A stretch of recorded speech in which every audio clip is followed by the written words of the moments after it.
bench again, but that is an unbelievable effort. Huge numbers, 10 contested possessions in a quarter. That's what Ross Lyon was talking about during the week. Wanted men to win finals and put your head over it, and that's what he's done. 10 and a quarter is massive. Fremantle by 9 points. Beautiful bounce by umpire Justin Smith. Sandilands to 5, the man of the moment out of the middle. The muscle man in there, Barlow, did well to work it forward. Here's Walters again, fleet of foot. Works O'Shea over, got him turning and facing goal, but milked the free. O'Shea just got a little jittery. Didn't want to let him loose. And now Walters deep, but towards the boundary line. Main appealing for the free. Won't get it, Ebert's mark.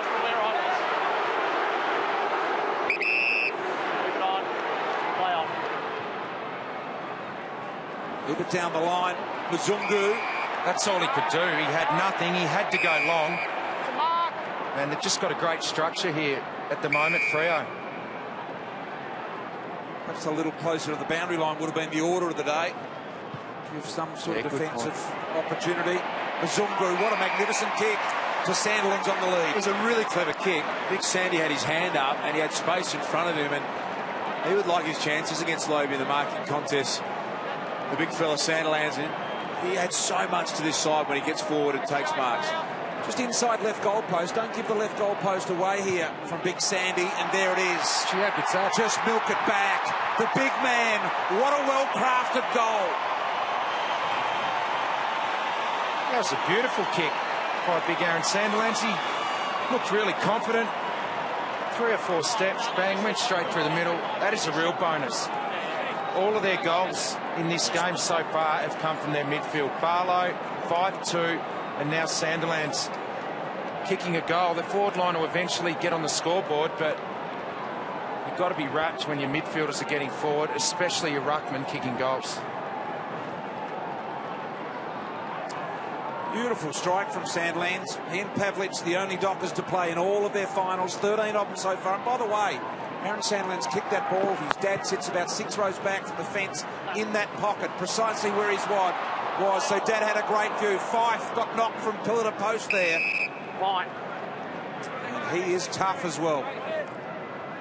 Coming back here, boys. Give that space. Dockers by 15.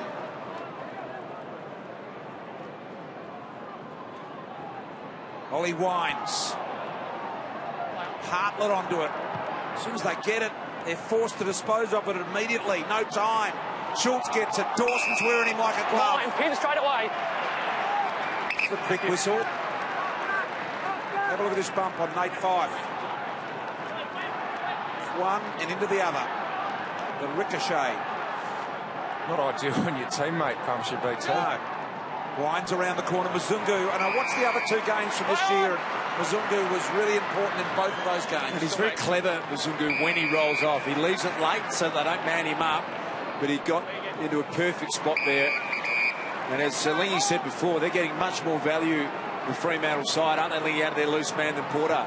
Yeah, exactly right, Das. And they've done that very, very well. I wonder if it's time to now have an even number forward line, send a play around.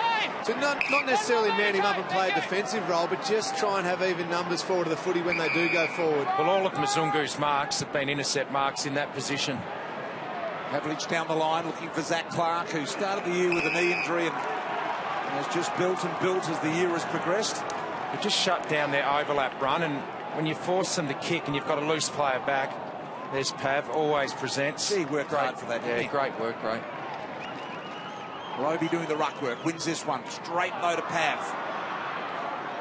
Push in the back there on Mzungu. First one was high, Fremantle. Fremantle free kick, and they've got it moving quickly. They have immediately to Neil, the man of the moment. You spoke about Das, and that's a great kick.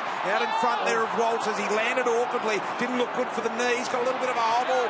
Walters gets on the end of it and misses to the right. Gee, I thought that was going to be ugly the way he landed. Yeah. And the players land coming down from a mark with a stiff leg. Looked awkward, didn't it? Look at this. Oh, yeah. Ooh, and the ankle. So he's done well to get straight back up. So soaking up the pressure at the moment, Port Adelaide, and not really able to go into attack with any authority.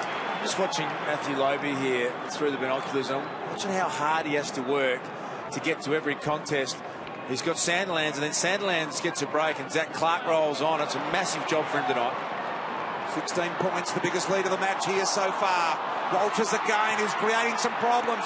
Needs this to bounce nice and clean, and it just fades in its final moments. So he's causing enormous concern at the moment for Port Adelaide as Broadbent from fullback wastes no time, goes to the Westhoff one-on-one. Arms wrapped around him. Port Adelaide. Straight back. There's the height difference. Just a bit worried there. Ibbotson, and gives away the free kick. Westhoff, nice ball. That wide Ebert dropped an absolute sitter. Just no space for Port Adelaide. Fremantle done an enormous job cutting that down. Here's wide along the boundary line. Now Duffield's got to do it here. Does it well. Little socket of the boundary line. Monfrey's there, trying desperately, but every time they get it, there's a purple jumper on their back. Yeah, it's exactly the way Ross Lyon has coached this side over a long period of time. He forces teams to go slower, to go down the line. They don't get that overlap run. They're just so consistent, Fremantle, in the pressure they apply. Hartlett, who's the leading possession getter for Port Adelaide, and now Spur. Taberner's come all the way down from half forward here. Beautiful night. Have a look at that in the background there. Over the top it comes. Mundy and Ebert battle for the footy. Close to the boundary line, right in front of the benches. And Mundy takes the opportunity to have a spell. Subs tonight for the respective sides. De Boer for Fremantle. And Andrew Moore, as you can see there, for Port Adelaide. Sandlin's out the back door. Hartlett's kick under pressure. Kick out there. This is the issue for Lobe. Sandlands goes off. Beautiful night. Look at that. It's just spectacular here. Couldn't ask for better conditions. But Lobe's not getting a breather. He gets a fresh man every 5 minutes, and I wonder if he's got enough gas in the tank. Lockie Neal is just on fire at the moment. Hill forward. Walters sensational. Pittard wearing him like a glove. Gets up from 52 to the vacant goal square. He's offline again. It's his third point this quarter, I reckon. Michael, gee, looks dangerous. It's a nearly night for him so far. Nearly taken a couple of big grabs and just missing those goals. 0-3. But more importantly for Freo, he's looking super dangerous every time it goes near him. 1 goal, 3-0 so far in this quarter for the Dockers. And even getting the ball back into play is difficult. Wingard now. Mzungu pressing up big time on Monfries. Alapati Carlisle in there. Hartlett quick to Wingard. Can they break them here? Got only Schultz. Have a look at the jumpers surrounding them. There's 3 purple jumpers there surrounding it, even if Schultz did get it. And now White. Happy to concede to the boundary line there. Pearce hurts the pinky. Yeah, Daniel Pearce came off in that first quarter too to get that finger put back into place on the bench. Well, so it's out again. It's out again, Lingy. You could actually see it from that shot we had before. And he will come again. Yeah, still causing him big dramas. They'll be keen to get that one back in. That'd be painful. Hill. Beautiful spot here. Walters again the danger. Subin runs onto it, wants to get back onto the left. I knew that. Jonas knew that as well, and he got him. Fremantle. Yeah, it was below the knees, I reckon, the tackle. Chris Mayne giving him a pat on the back. His shepherd there gave Subin time to win the football. Jack Wingard. Thanks. Looking forward to seeing this one again. He's on the mark. The initial part was really good. That last He wouldn't have got the ball, though, without Mayne shepherding. He just does all the team things. Looking over his left shoulder here, the left foot of Subin. Runs very straight for a left footer. Too straight. This might haunt them, though, at some stage. 4 goals, 9. I mean, Port will come at some stage. We've got the last 4 scoring shots belonging to the Dockers and all behinds. Just can't get it to their end of the ground at the moment here, Port Adelaide. Pollock. Eye contact. Fremantle. Let it go. Straight away. That's just pure frustration there. Travis Boak giving away that free kick. Only the 2 possessions so far. Ryan Crowley doing a really good job, but that's costly when you get frustrated and you hurt your team like that. Sutcliffe with a low footy. Spur wanted someone on the run, no one there. Neal tries to create for Mundy. They go backwards, find a bit of space here. Now Fremantle to Sandlands. Now he kicked the goal from here. Dance about 6 rows back on his right. He peels it off to Hill. 60 metres, top of the square. Here they come. Pavlich launches over the top. And an almost again for Fremantle. Exciting stuff here being delivered by the Fremantle Dockers. Gee, they've got them all within about 80 metres to go. Every player on the ground.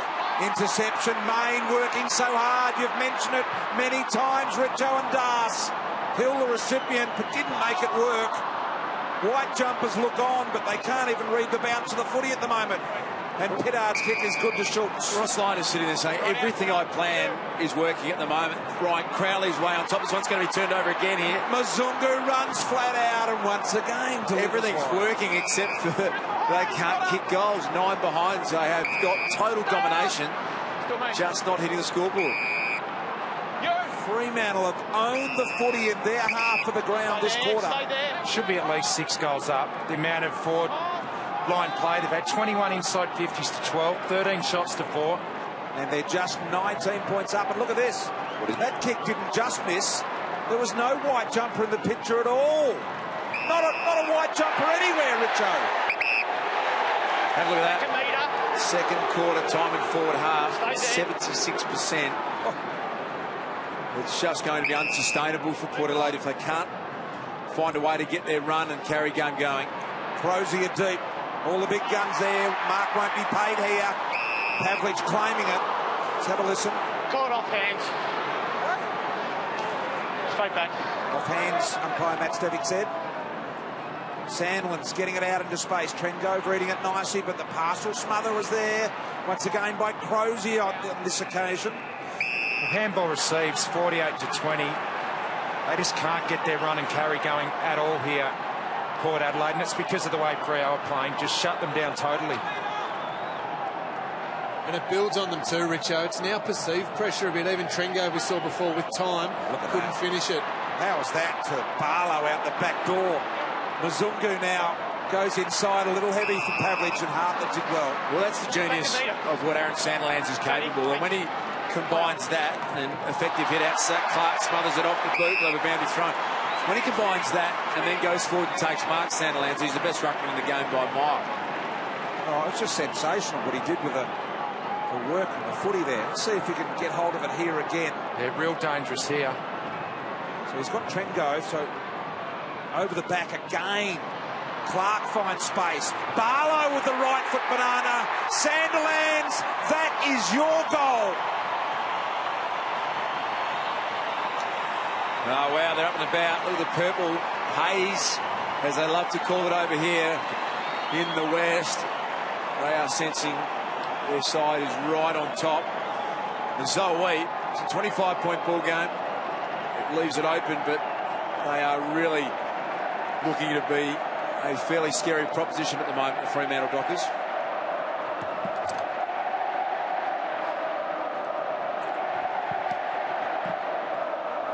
How good's this? He's just getting clean hands on it now. There's nothing that Trengove can do there. The height advantage. And when you're getting clean hit outside that dust, what a massive advantage. And that's the worry. They've got to get Lobie straight back on. They can't risk Trengove with the ruck ball bounce. They need to get some rest in low. He'll blow up. He can't keep playing a full game in the ruck. And then they've got to pinch it with Trengove, and he'll get smashed by Sandlands. Oh, Aaron Sandlands, take a bow. He's kicked one from 50. He's putting them down the throat of his midfielders anywhere. You name it. I can flick it right, left, over the back, wherever you want it. That's almost a throw from Gray. Scooping effort to move the ball on. And Need, who has virtually been unsighted in this game. In fact, I don't think he's touched the footy yet.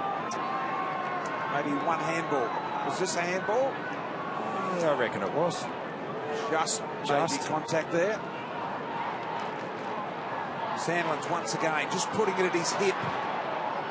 Even there this time, and once again in front. Here is Spur. And they break and run. Ibbotson wants to go, and he's got to go. Wingard committed as well. And now Hartlett around the corner. Need was hopelessly under the footy, and he refused to just work back. She was under the pump, then Subin. 2-on-1. Duffield running support with Walters. Zach Clark, a little nudge by O'Shea. Stay up there. Your end zone. Your end zone. Zach, behind your mark. Right up. Biggest margin of the game here at 25 points. Under 10 minutes remaining. Zach Clark playing a good game as well. Goes down the line looking for Taberner. Crowley steals it. Has a second go. Got it quickly to 5. Through traffic, Neal. They attack him. They strip him to the footy. Well done, Pollock. Applying the pressure for Port Adelaide there. And eventually, somehow, Mundy's able to muscle it out. Main committed. Land on his head in the end. Walters got banged. Pollock now on the left. Under the pump again. Here's Duffield and Crowley. They can wax. Duffield takes us, launches it, sticks it back into the traffic a little unusually. Just perhaps a lack of composure there. With Travis Boat just about to come back on the ground. Crowley is waiting for him, just circling around the interchange bench. Has not touched it this quarter, the Port skipper. Good ball. Honch. Has he kicked? You, mate, you. Schultz an opportunity. Dawson here. Does he hang on? Did well. Now Subin arrives. Or is it Duffield? It's the lad. There's no free kick there. Full house here always, and there's a couple of high-powered execs, Glenn McLaughlin, the AFL CIO, alongside him, Tim Warner, the chief executive here at 7 West Media. Deep in conversation. See our boss, Tim. Tim's the big boss, Richo. Yeah. You'll make sure you be nice to him. He is. So looks immaculate. Great. They're all here. Anyone that's anyone. I saw Graham Moss, the former Brownlow medalist, just sitting down below us here. A heap of other former AFL WA-born greats at this game. Ibbotson knocked down. Tabata just not clean with the footy. Barlow. Stop throwing yourself around, Rob. Just don't throw yourself around, please. Makes it hard. That's umpire Dean Margetts talking to Robbie Gray, saying, stop flopping around, throwing yourself around, appealing for frees. Pollock from the boundary line, that's out of bounds before he kicked it. It's the first time for the quarter. Port Adelaide have been able to lock it inside Just there. don't throw yourself around, Cut. Forward half. It's okay. It's not penalty. It's interesting, isn't it? The umpire, just a little bit of feedback to Robbie Gray, who is as hard as contested play it, but he's just saying, I reckon you're throwing your arms back a bit. I don't mind that. And the umpire saying it makes it hard for me to know whether you're fair dinkum or not. Subin used the head as a battering ram against Pollock. That's why there was no free there. Good call. Lockie Neal in amongst it. Lockie Neal up to 18 possessions. And this is a real positive, is a basic thing for Port, just to have a little bit of possession at this end of the ground, and show, take a bit of pressure. They're not under the pump, having to defend for their life, and just keep it in and try and apply a bit of pressure back. Ollie Wines looking like he had all of the oxygen taken out of his guts. Free kick finally. It'll go Lockie Neal's way.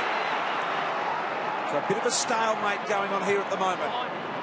Sutcliffe very, very wide, looking for Ibbotson. 20 minutes since the last Port Adelaide goal.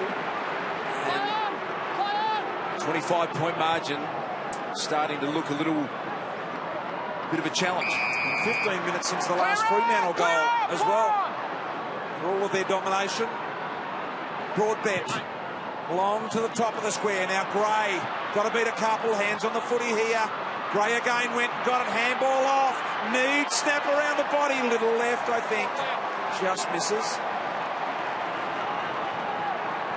At least the last 4 or 5 minutes, Port Adelaide have been able to turn it round a little bit and have a bit of the game being played in their half of the ground. But little opportunities like that from Jakey Need, they need to take, because they've got to reverse that scoreboard pressure, because at the moment, in front of the home crowd, it's all Fremantle. But at least a little bit of momentum going the power way.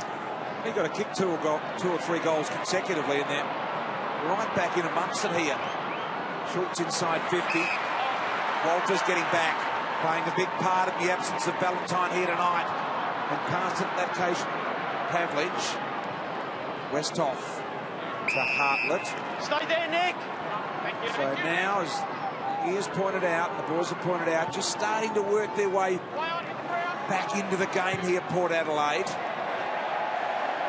by at least not being scored against. They are, but it's still not Ken Hinkley's preferred way of going. He loves that play on, and we just haven't seen, Matt White steaming with the footy in his hand. We haven't seen Brad Ebert bursting through. They have just haven't had Boak involved in the game at all, Rich, so they haven't had any of that overlap run going. No, they haven't been able to get any clean ball inside their forward 50, and as a result, they've taken one mark. And this is a team that takes the most marks in the comp, so full credit to the team defence of Freo. And this is without all their key defenders. So that's why it's so important for the players up the ground to defend like they have and give the defence a chance. Mark this, Richo. Yeah, he has. 52 out. Just squirts out the handball. Opportunity for Crozier, goes into Pav, and he gets the Dukes out in front. And Pavlich, the superstar, gets a look from 40. When you've got a ruckman going forward, as Ken Hinkley feels the stress at the moment, when you've got Sandlands who go forward and take a massive contested mark into that, that just changes the whole game. It changes the way Fremantle are able to go about it. He's having a massive game. 15 seconds, Matthew. 313 games here. 6-time best and fairest. Pavlich from directly in front, looking for the third consecutive Dockers goal of the quarter to make it a 30-point margin, and he sprays it right. Just wondering, so Hawthorn, if Fremantle do get through, do they need to look at McAvoy in the ruck with the big body? Yeah, it's a good thought. I'm sure that he comes into contention, big boy McAvoy. There's a massive frame. Stay up. Free kicks coming back to Port Adelaide here in defence, but he's just such an enormous unit. I think you go like for log. I reckon you play McAvoy. He's actually in pretty good form. He's playing superbly in the VFL, so maybe he's an option. He's been able to keep playing because Box Hill have been playing in the VFL finals. Long way from that now, of course, because this game's still very much in the balance. Make no mistake, fast-scoring team like Port Adelaide can be back in a flash. Sandilands just dominating at the moment. See that punch? 30 metres. He knocked all the air out of the footy. Here's Crozier inside 50, thought about giving it, went the low ball, and this time Fremantle succeed. They lead it by 31. Well done, Hayden Crozier. Lacked opportunities a little bit at Fremantle, with Ballantyne obviously the number one small forward. He's not playing tonight. Crozier gets a real opportunity. He only played 10 games this year. Nice finish. Was set up again, though, by Aaron Sandilands, who's having a great night. That punch of his was worth a possession at 30 metres.